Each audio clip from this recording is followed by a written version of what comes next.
朴南希朴老师入场。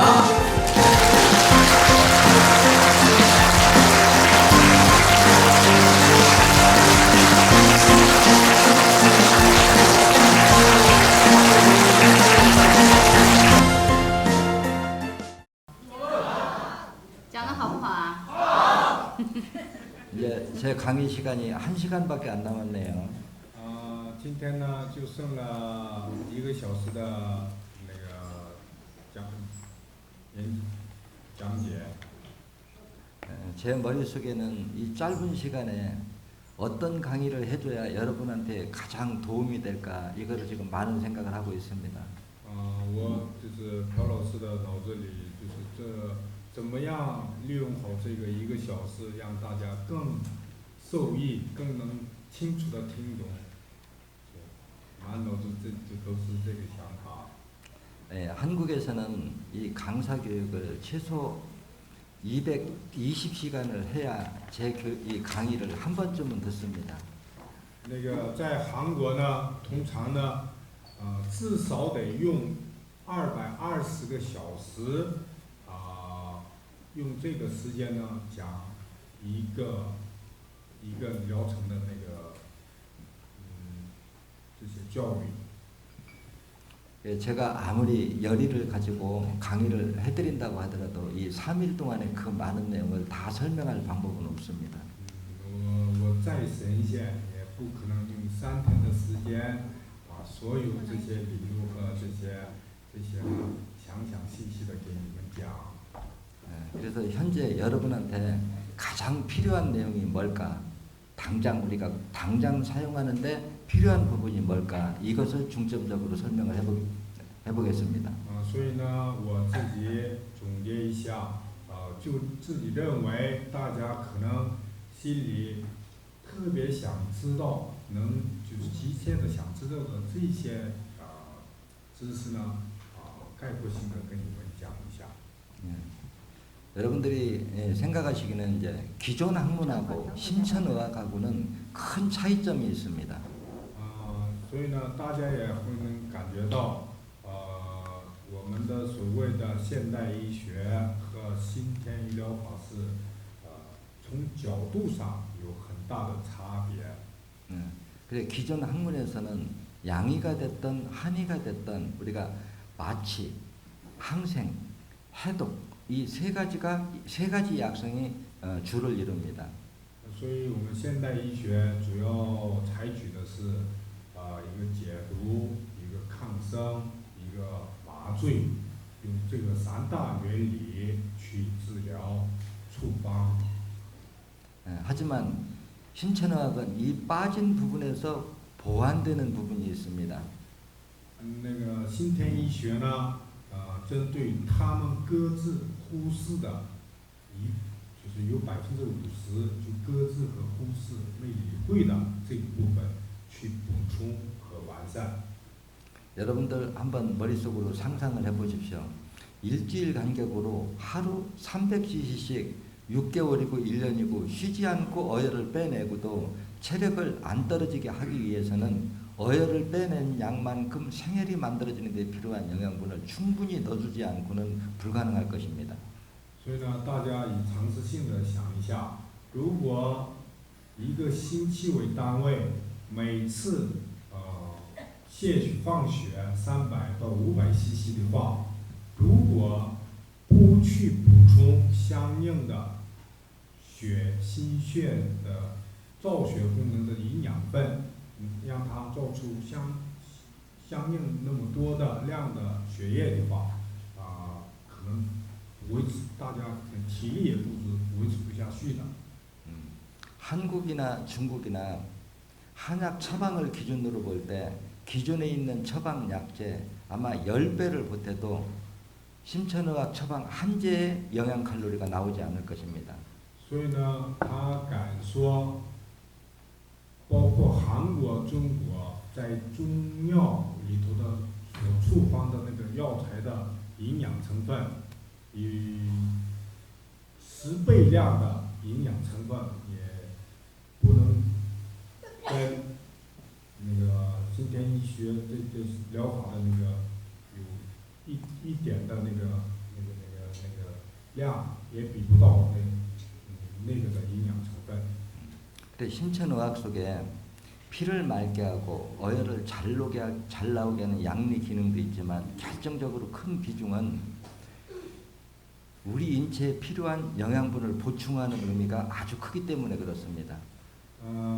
新天医学的那些那个药呢，虽然有些解强酸的毒和把那个增强那个为了便于排出那个淤血有这样，但是很大程度上是为了补充营养分，让体内容易的吸收，提高造血功能，让跟身体本身有足够的体力支撑，重点放在这里。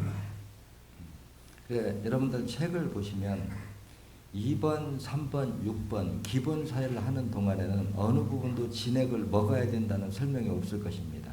你们如果好好看书的话，能感觉到，先2、3、6时候呢，从1번, 3번, 6번。 2번, 3번, 6번 기본 사회를 정식으로 하는 동안은 2、3、6号时候呢，这是常识性的基本的那个献血，这个时候呢，没有提及让你们服用新添药物。 또 우리가 응급사열로 한두 자리 혈전만 일주일 간격으로 약 5회, 6회까지도 사열을 해도 굳이 진액을 먹을 필요가 없다고 설명이 나와 있을 겁니다. 还有一些呢，以一个星期为单位，有1、2处穴位集中的，放血时候呢，也不用服用这些新添生啊，什么金果酱的这些药物的说明。 그래 오늘 이 강의 주제는 병이 중에서 한꺼번에 많은 양을 장기간 사열하고도 피 부족의 부작용이 나지 않는 처방을 기준으로 내용으로 해서 설명을 해보겠습니다. 那么剩下以下的时间呢，主要针对1、2处，就像那种集中排出，这个时候能保持体力，不发生预防那个副作用的，以这种观点给你们重点的讲解。 앞으로 신선식품에서 생산되는 제품들은 크게 5가지 종류의 제품이 따로 이렇게 분류가 됩니다.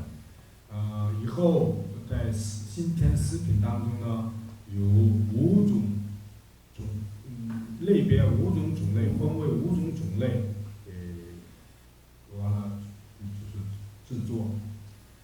그래서 제품명은 약산, 중산, 강산. 그리고 살 빼는 처방, 특수 처방 이렇게 5가지로 분류가 됩니다.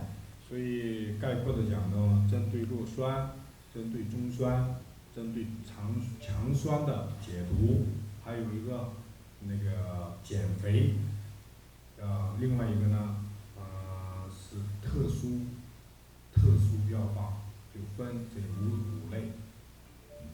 제가 아무리 처방을 잘 만들어놔도 여러분들이 알맞게 사용하지 못한다고 하면은 그 효능은 크게 반감될 것입니다.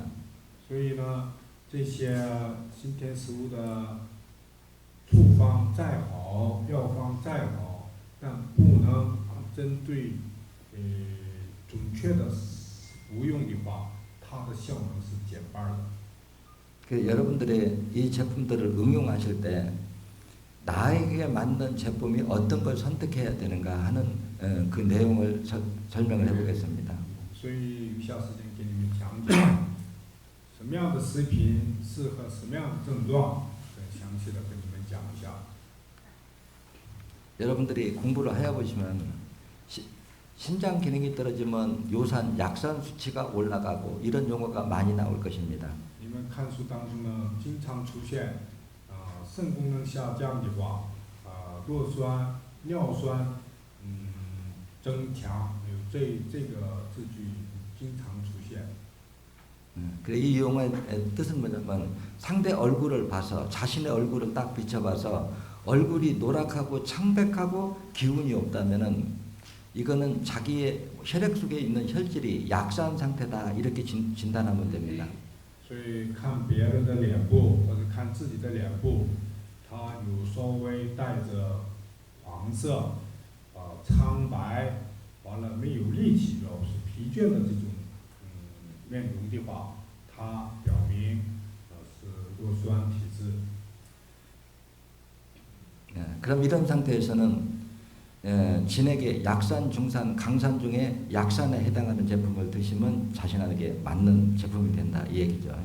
这种情况呢，就在新田食品当中选择针对弱酸的这种经验或者这些药丸，选择这些药丸服用就可以。 또 그 다음 간 기능이 떨어지면 중산 탄인산 수치가 높아진다 이런 구절이 있을 것입니다. 还有一个是中酸酸性增强的话，有碳磷酸的那个酸度增强，有这样的经常出现这样的字句。 그래 대부분 이런 분들은 얼굴 색이 노란 바탕에 까만색이 강하거나 또는 얼굴, 가슴 등에 여드름이 많이 발생합니다. 이런 경우에 혈질은 중산 상태다 이렇게 보면 됩니다. 所以这种病状呢，脸色肤色带黄里有黑，黄里带黑，完了呢，脸部和背和胸部呢出现很多像豆子一样的那种疙瘩，这个呢就是是属于中酸性的。 그러면 이제 왜 이렇게 진단하느냐 하면 간이 혈액 속에서 먹어치우는 성분은 시고 떫고 쓰고 아래고 일종의 탄닌 성분을 먹이로 먹고 소화시키고 난 배설물이 바로 쓸개 담즙입니다.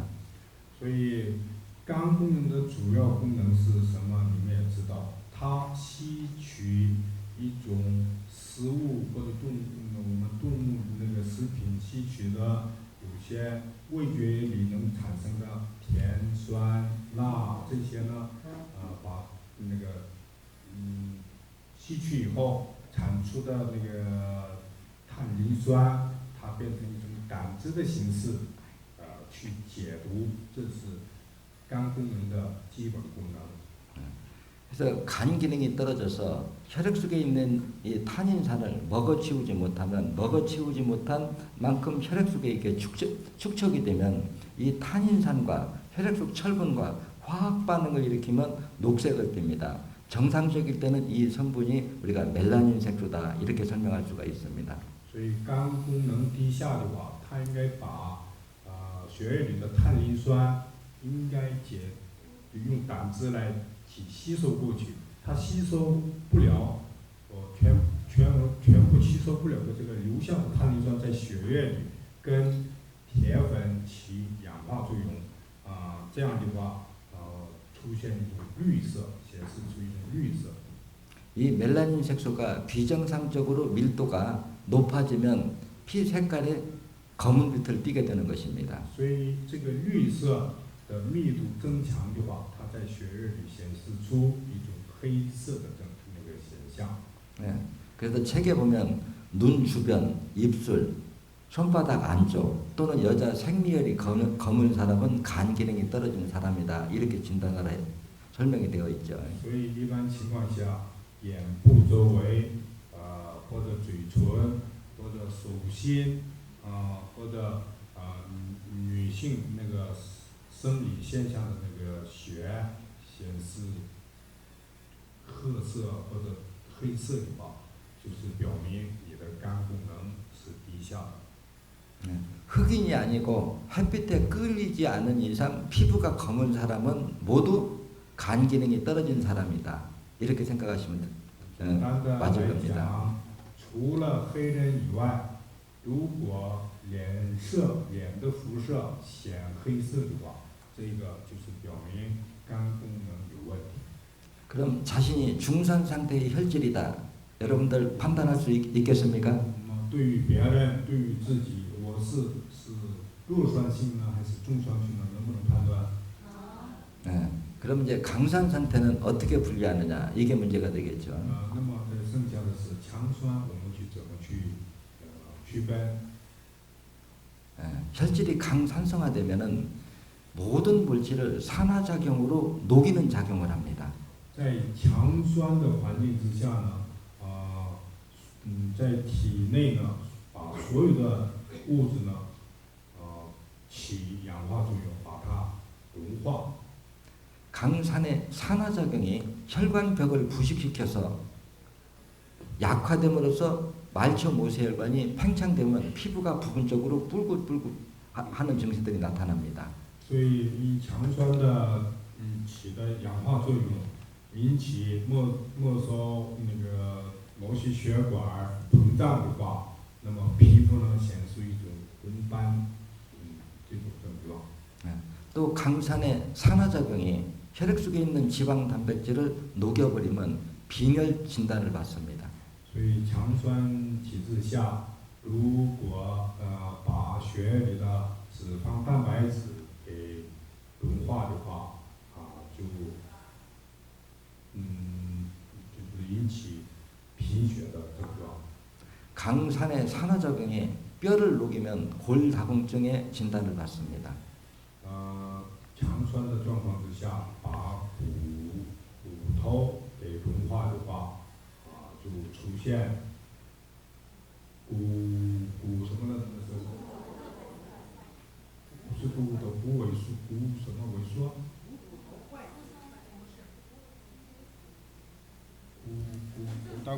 골다공증. 问过吗？骨质疏松。骨质疏松。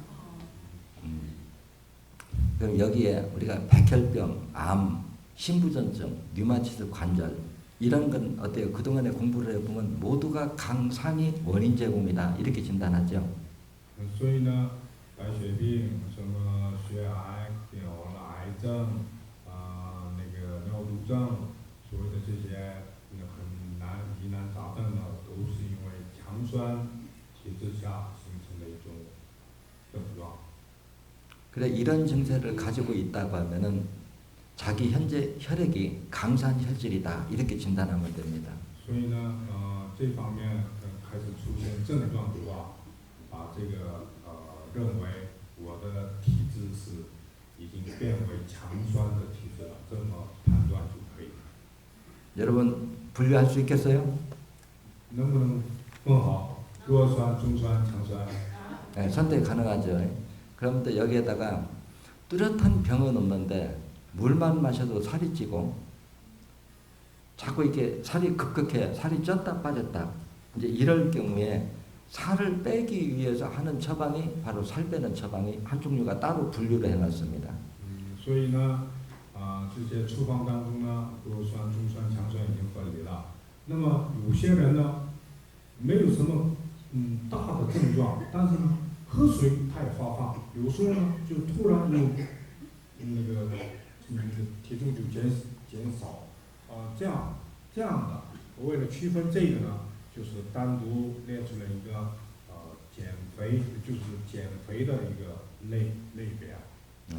그럼 여기에 특수 처방이라고 하는 뭐냐고 하면 병 증세가 이미 악화돼서 기존 제품 갖고는 도저히 손써볼 방법이 없는 사람한테 한정적으로 맞춤 처방을 특수 처방으로 따로 이렇게 분류를 합니다.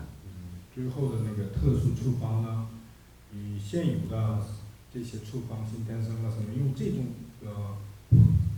就是一般的这些去治疗的，已经恶化的状况很严重，所以用这些处方呢解决不了的，就是针对这个患者的病例去处方的这个类别就拿出了一个特殊类别的。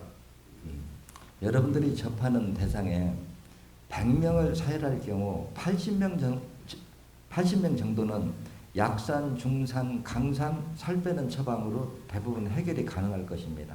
如果我们去治疗100个患者的话，80名左右呢，基本上用弱酸、中酸、强酸和减肥的这种类别的那个献血疗法和这些新田食品呢，完全可以治疗。 근데 이런 것들을 예를 들어 갖고 진액이나 철분제, 주경수 모두를 다 동원해도 헤모글로빈 수치가 안 올라가고 계속 떨어지는 사람이 100명을 사용할 경우 한 5명 정도는 나올 수가 있습니다. 但是就是服用这些新田食品，完了那个穴位也正确，放血那个怎么放也是没有起效的，反正对，那个出现那个5名左右这样的特殊情况。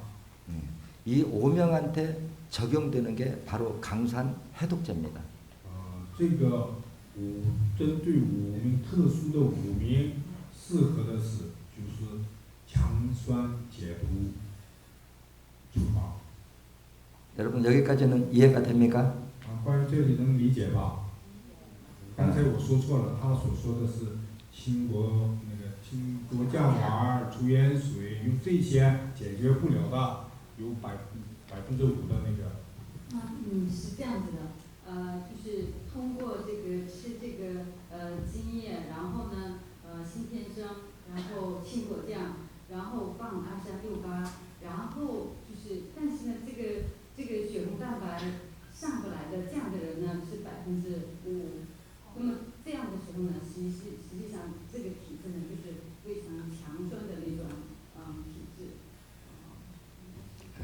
그래 이제 앞으로 이 설명할 부분은 정상에서는 나올 수가 없고 멍청한수록 미련하게 비정상적으로 많이 뺀 부작용에 의해서 나타날 수 있는 현상에 대해서 설명을 하겠습니다. 那么下边呢再说那个讲解一下，正常情况下呢不可能出现，但是呢集中的就是有点不正常的去放血的话出现的副作用，关于这些给你们讲解一下。 사혈을 하지 않는 상태에서 병원에 가서 헤모글로빈 수치가 9 정도만 떨어져도 사람의 걸어다니기 힘들 정도로 당장 투석을 해야 된다고 난리 법석을 떨 정도로 심각한 증세입니다. 那个就是说不放血完了呢，它血红蛋白就低到9的话，那么这样的人呢，可能走道也有问题。那么医院呢，可能建议투석 신부전한테 피를 걸러주는 투석을 해야 된다고. 可能就是建议那个透析就把血拿出来，又就放进去建议这种血红蛋白要低到9的话，数字。 그래 사혈을 안 한 상태가 아니에요.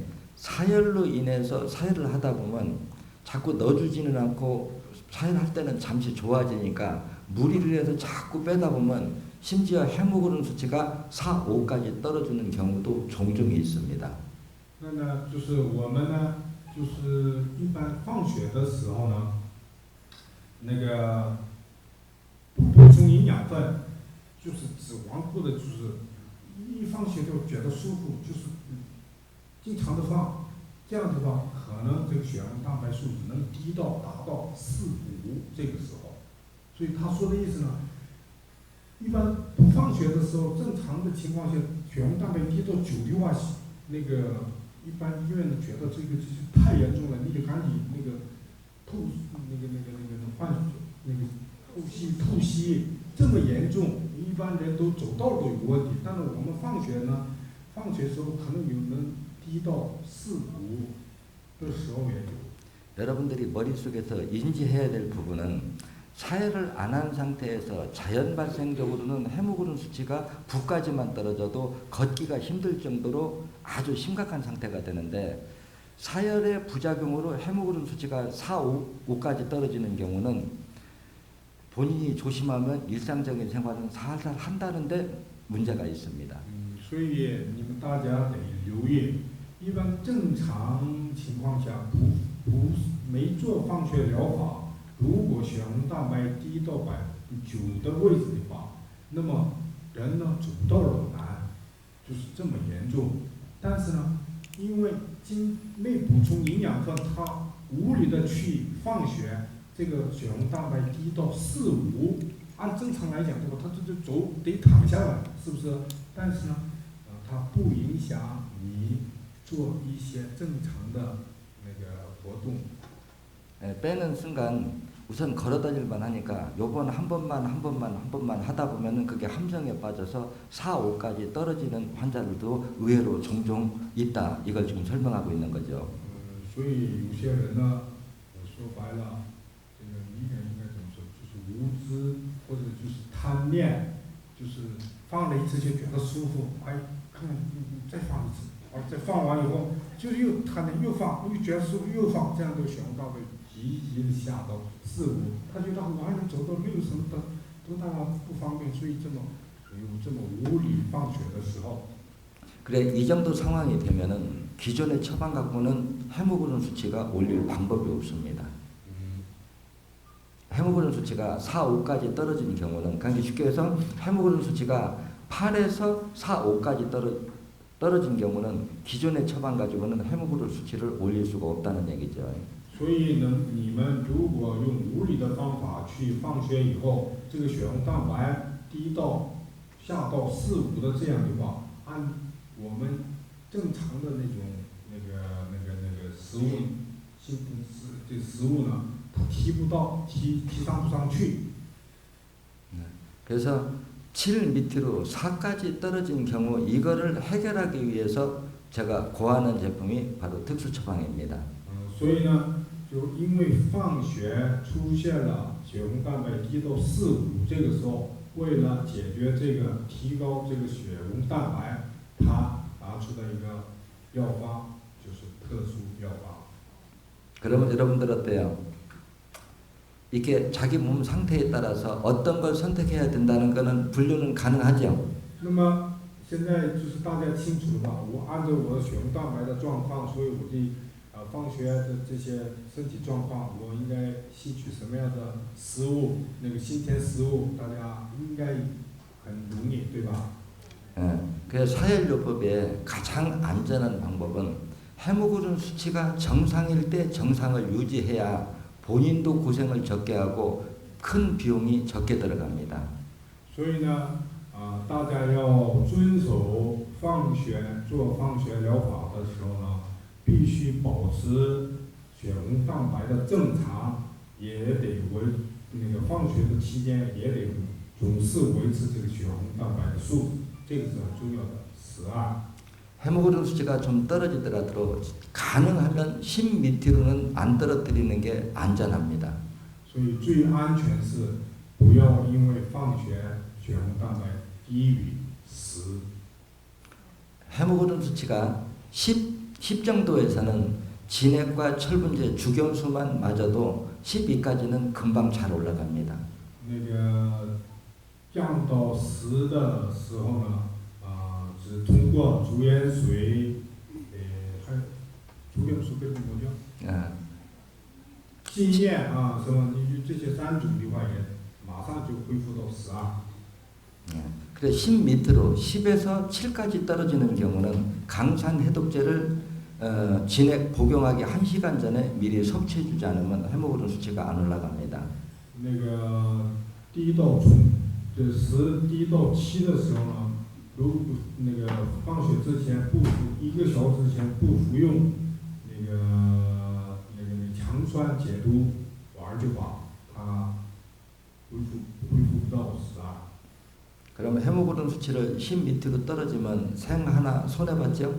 那么你看，从10降到7的话，你还得花费用服用更贵的新天霜，对吧？这样的话又浪费钱，对不对？ 여기까지는 여러분들이 경제적으로 감당을 할 만할 것입니다. 那么掉到7，那么买新天霜，这个也是不是那么太贵，所以大家可能都能承受。 이제 문제는 7 밑으로 4, 5까지 떨어진 경우가 난감한 상황에 봉착합니다. 所以从7掉到4、5、4的话，这样的话就很不妥了。 10 밑으로 떨어진 경우는 수혈을 받아도 잠시만 헤모글로빈 수치가 올라갈 뿐 시간이 지나면 다시 원위치로 돌아갑니다. 7에서 4, 5까지 떨어진 경우는 수혈을 받아도 시간이 지나면 다시 수치가 떨어진다고 얘기를 해요. 从7下到4这个时候呢，你可能给你输血，也可能是短时期可能恢复到血红蛋白12的正常数字，但呢，稍微过长时间又低下去。 그래 이런 현상이 이제 왜 이런 문제가 생기느냐 하면은 우리 몸에 혈액이라고 하는 것은 우리 인체의 다양한 생명체들이 자기가 필요한 영양분을 먹고 정상적으로 소화시킨 배설물이 총체적으로 섞여 있는 것이 정상 혈액입니다. 所以呢，我们血液所谓的血液呢，是因为血液里头那么多的微生物各自的吸收自己所需要的营养成分，完了排泄物的组合形成的物质就是这个是血液。 이 말은 우리 인체가 헤모글로빈 수치가 떨어진 경우는 고농도의 영양분을 넣어줘야만이 헤모글로빈 수치가 올라간다 이 얘기죠. 说白了，那个血红蛋白降低的话，就是说明你血液里的营养成分不够，那么我们应该在外部注入加进去营养成分，才能达到正常的血红蛋白的数值。 문제는 여기서부터 발생합니다.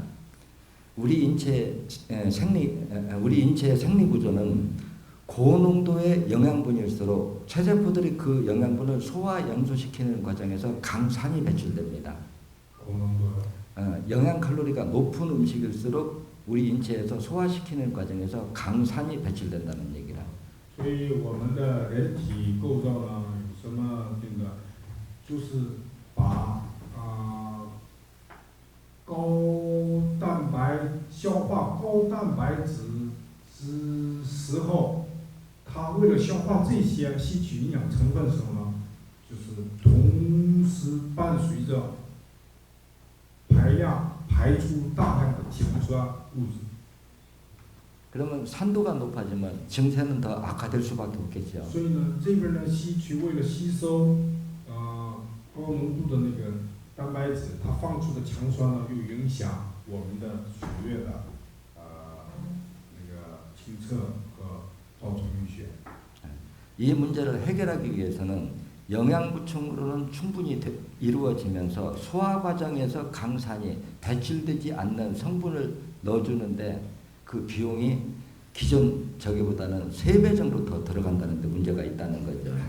所以为了解决这种情况呢，必须是注入营养成分，但是呢，这个营养成分阻止让那个血液里放出大量的强酸，所以得这样的那个食品营养面，那么这个的费用呢，比新天生这样的成分高于3倍。 제 입장에서는 어떻게든지 어떠한 경우에도 환자를 살리기 위한 목적으로 여기까지는 공부는 맞춰놨지만 환자 입장에서 경제적 부담이 크게 간다고 하면은 거기까지 가지 않도록 조심하는 방법이 가장 지혜로운 방법이 되겠죠. 所以大家有智慧的话，平时注意经常性的把那些该放的位置不要达到最后达到血红蛋白低到4，必须还得花费那么多的金钱但呢，为了解决这个事情呢，新天医生呢，必须得研究出一些这些对应药方是肯定的，但呢，他不希望我们这些人达到那个危机状况。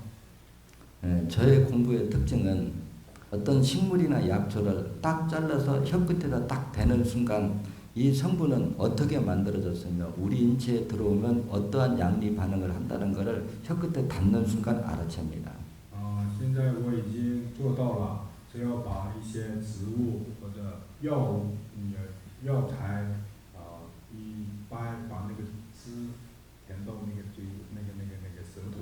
舌尖上对吧，就知道这里头含的什么成分，对人体起什么作用，它都能感觉到。 또 인체 모든 조직이 정상적이든 병적, 비정상적인 물질이든 어떠한 성분과 화학 반응을 일으키면 그런 물질이 만들어진다는 것도 이미 알고 있습니다. 已经研究到了人体内什么物质和什么物质起反应的话，产出什么样的物质，这个物质对于人体有害呢，还是能提供营养成分呢？这些研究也已经都了解到了。 우리 인체에 혈관을 막고 있는 어혈이 담석화될 경우 피부가 딱딱한 거북등이 될 수도 있고, 이것이 원형을 잃어서 섬유종이 될 수 있고, 간에 가서 간의 말초모 제거를 말하면 간경화로 딱딱하니 굳을 수도 있습니다.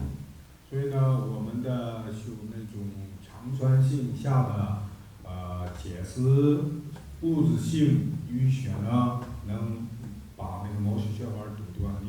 它要堵到肝脏的毛细血管的话，它就形成一个肝硬化的那种结石形状的硬的肝硬化现象。如果在那个别的位置堵的话，它能显现出是一种纤维性的肿瘤。就皮肤上的话，它有一种那个这个叫什么起的那个鼓包这样的现象。 이러한 비정상 물질들이 만들어지는 그 화학 반응의 원리를 풀고 나면은 그거를 역이용해서 녹이는 처방은 얼마든지 기술적으로 가능합니다. 所以什么也是知道它了解清楚它形成过程和原因的话，那么反着利用的话，能找出一些解除和融化化掉这些肿瘤和那个解释性那个物质的所有方法，自然而然的就导出来了。 여러분 거북등 피부 조직이라고 하는 거 어떤 증세를 두고 하는 말인지 지금 알고 계십니까? 거북등 피부. 就说像那个我们的乌龟形状的皮肤病，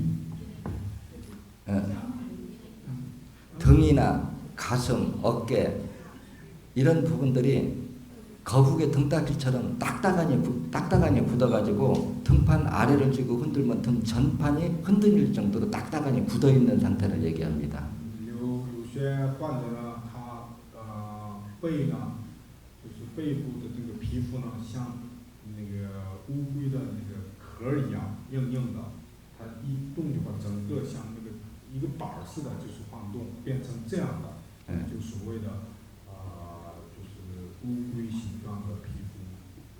그 굳은 피부 위에는 여드름도 있고 이게 화산처럼 빠끔빠끔 파여 있기 때문에 맨정이신 분은 더러워서 손을 대기도 거북할 정도의 피부 상태를 하고 있습니다.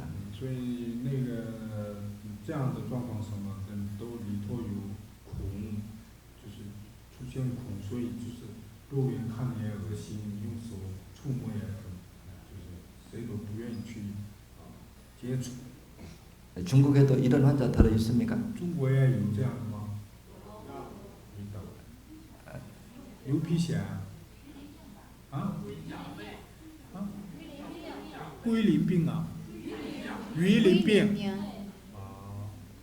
그러니까 뭐라 그러냐면 중국에서는 그 고기 물고기 생선 비늘병이라고.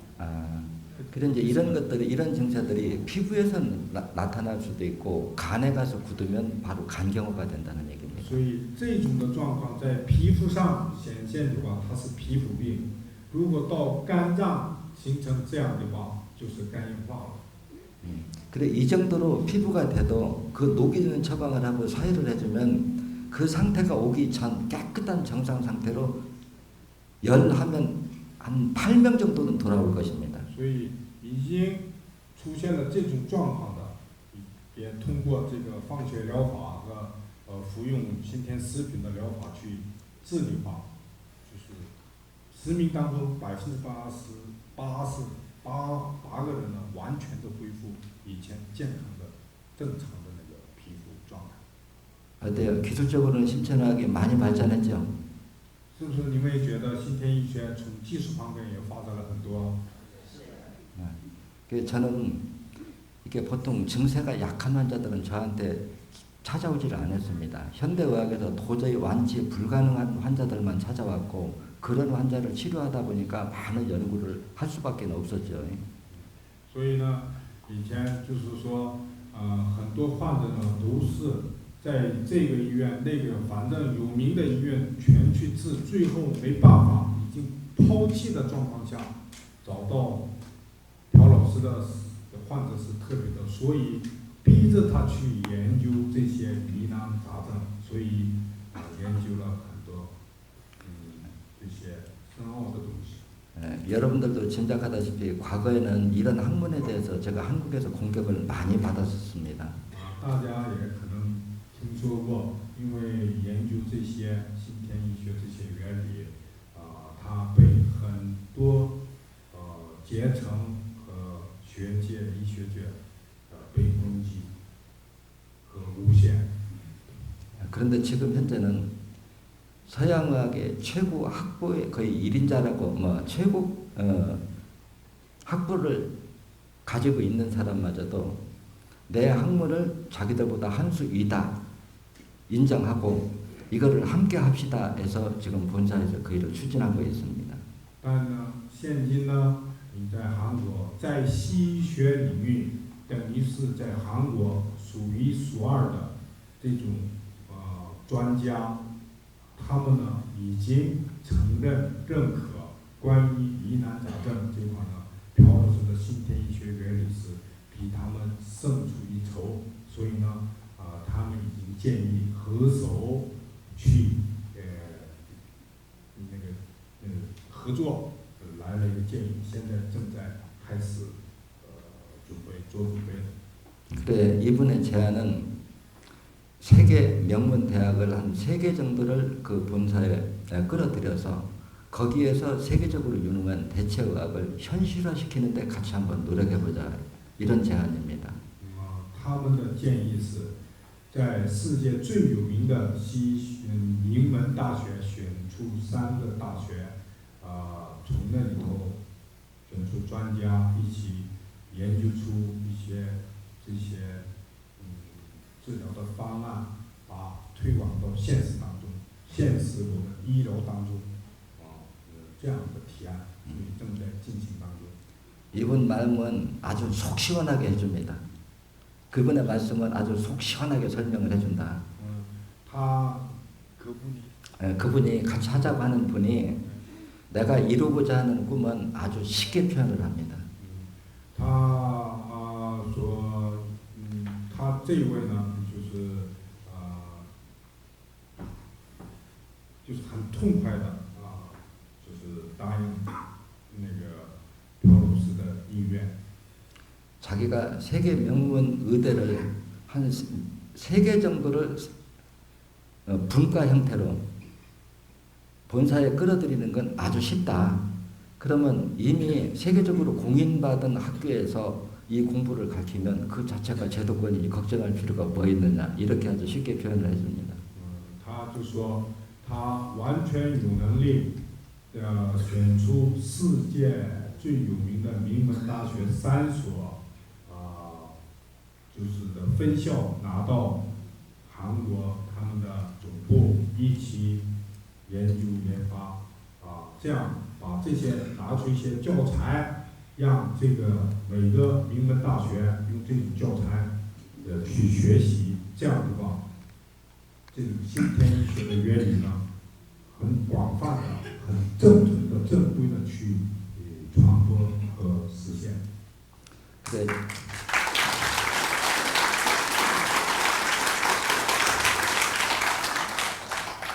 여러분들이 신천의학을 이게 바라볼 때는 한 가지 이게 개념 정리를 해야 될 것입니다.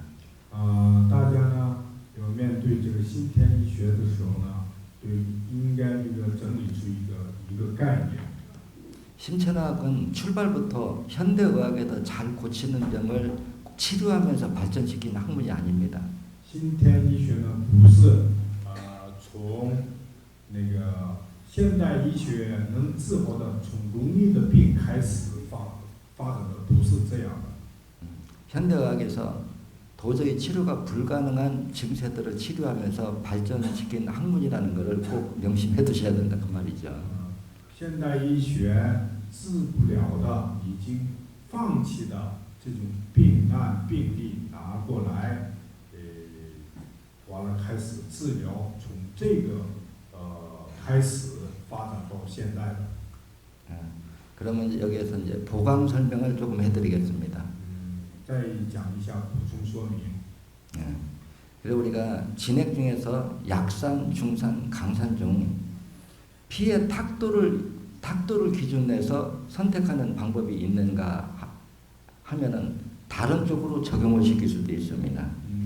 关于针对弱酸、中酸、强酸的那个经验，是以那个血液的浑浊程度来区分的一种和，还有从别的基准为区分的有。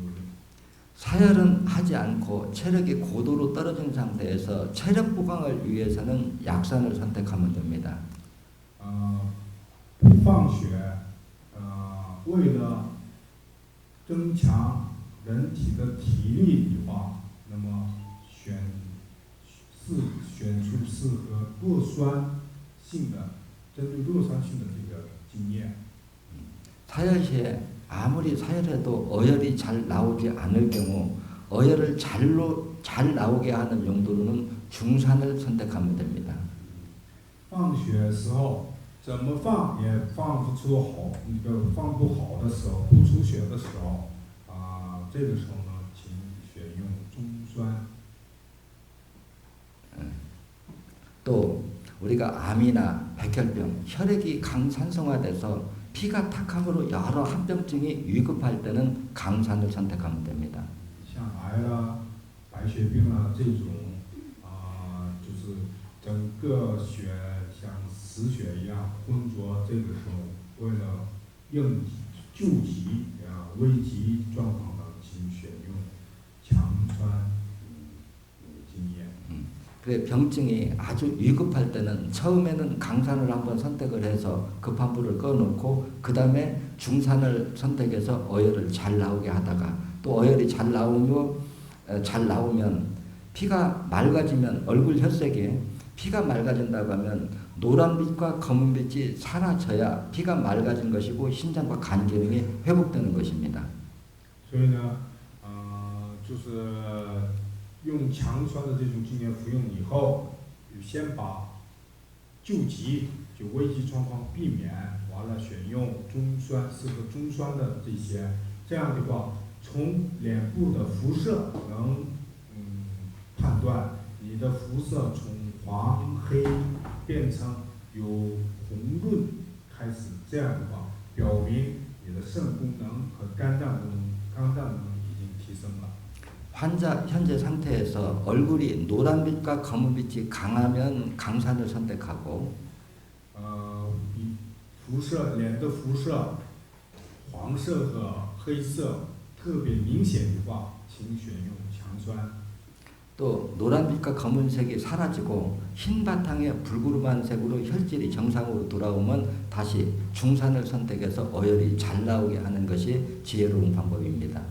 脸色完了，黄色也退出，那个黑色也退出，白里透红的话，完了这样的话，那个淤血也出得很好，这样时候选取中酸，这个是最有智慧的选取方法。 자, 그러면 이제 어떻게 응용하는 방법은 어느 정도는 이해가 됐죠? 那么关于怎么去应用、怎么去选择服用这些呢，大概都明白了吧？ 그러면 이제 그 다음은 이게 경제적으로 부담이 가니까 최대한도로 부담을 적게 드리면서 알지게 사는 요령에 대해서 설명을 해드리겠습니다.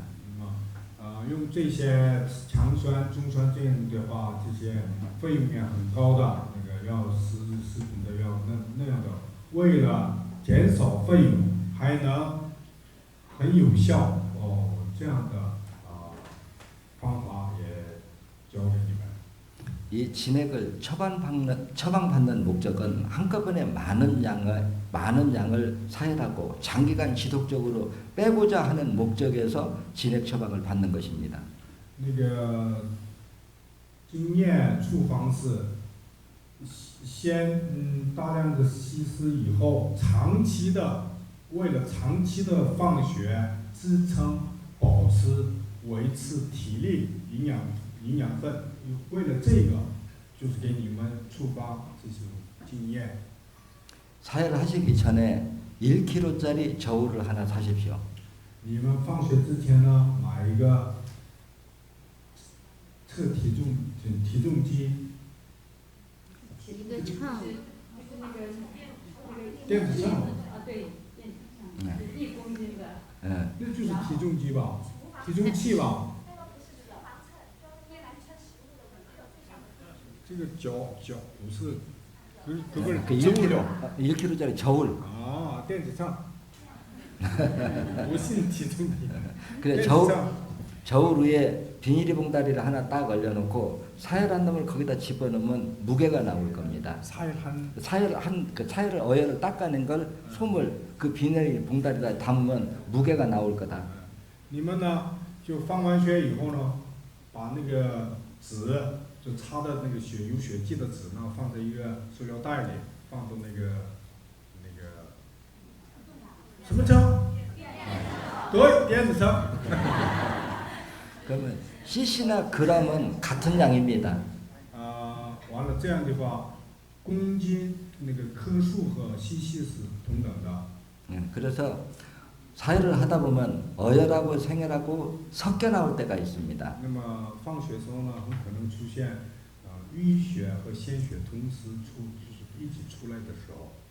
어혈하고 생혈하고 섞여 나올 때는 일주일에 300cc를 빼는 것을 원칙으로 합니다.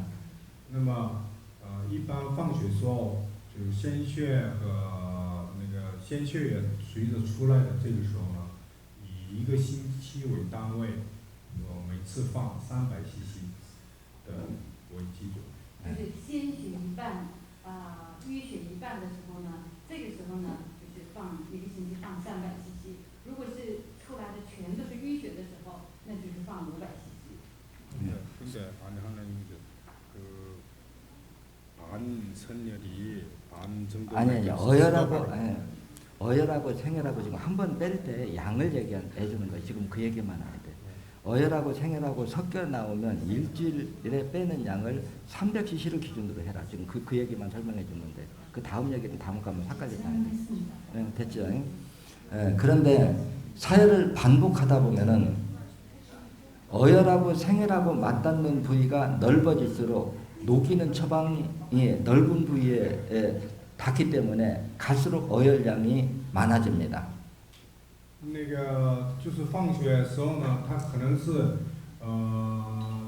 放血的那个面积增多，所以呢，越来越那个放出来的血是淤血是多的。 그래서 어느 시점에 가면은 생혈은 하나도 나오지 않고 완전히 덩어리 피만 나오는 시기가 있습니다. 那么这样放的话，有时候呢，就是鲜血一点也没有，只出淤血的时候。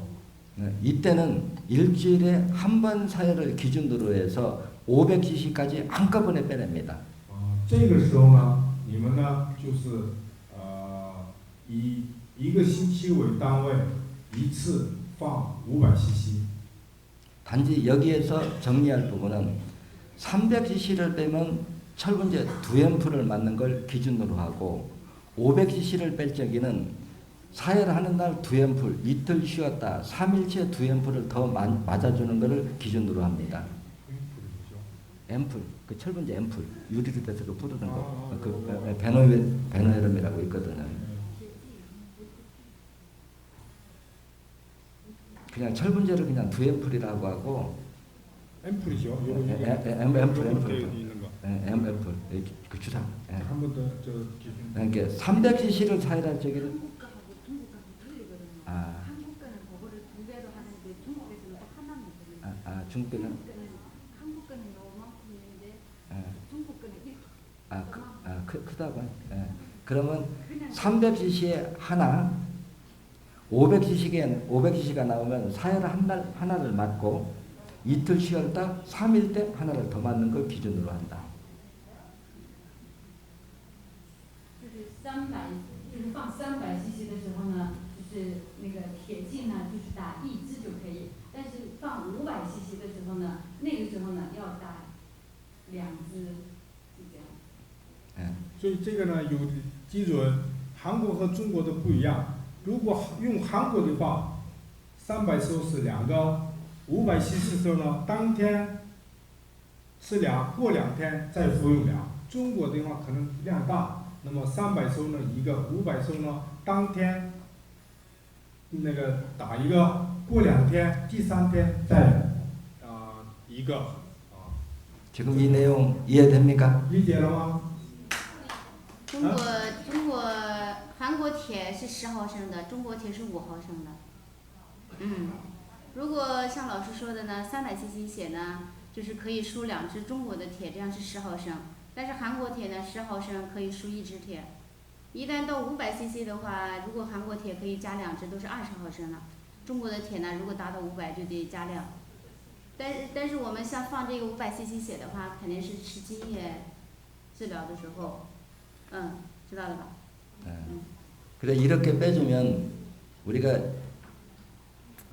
철분제를 한 앰플만 맞기 위해서 철분제를 아끼기 위해서 한 앰플만 맞기 위해서 300cc를 빼고 중단할 거냐, 어혈이 잘 나오면 500cc를 빼고 한 번을 더 맞아줄 거냐 하면 경제적으로나 시간적으로 500cc를 빼고 철분제를 한 번 더 맞아주는 것이 경제적이고 치료 기간도 많이 단축시킬 수가 있습니다.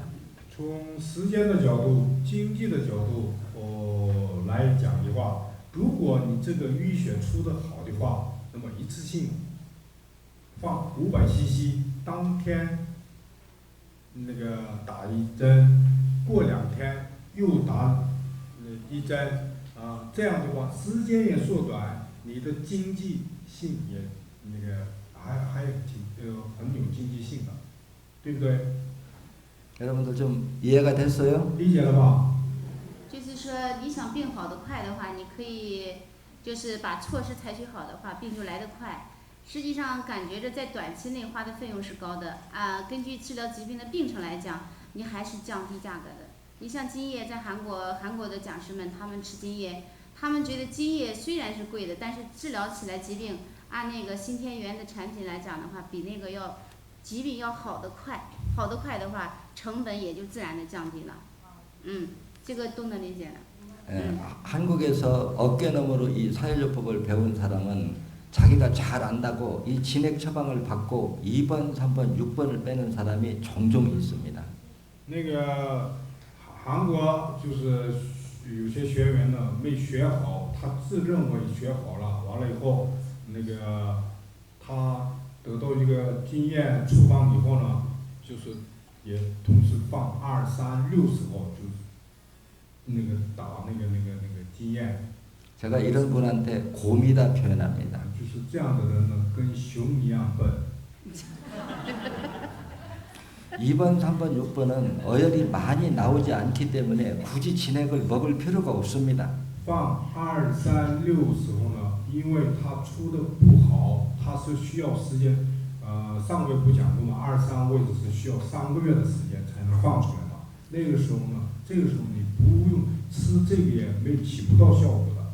진액을 먹는 이유는 처음부터 2번, 3번, 6번이 아니라 처음부터 8번하고 환부를 직접 많은 양을 빼서 응급 상황을 따라잡자 하는 목적이 진액인데 그 비싼 진액을 먹고 2번, 3번, 6번을 빼면 그 고민이나 할 짓 아니냐 이 뜻이죠. 所以处方这个津液的是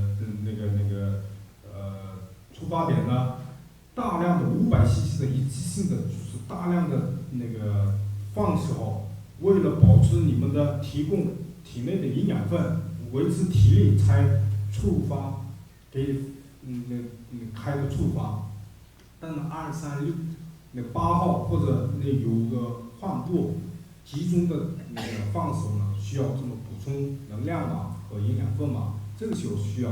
但是23这个地方本来就需要漫长的时间，慢慢的去那个时候，你吃了白用，那就是跟熊一样。 여러분들 돈 많으면 236 한번 빼보세요. 所以钱多就吃。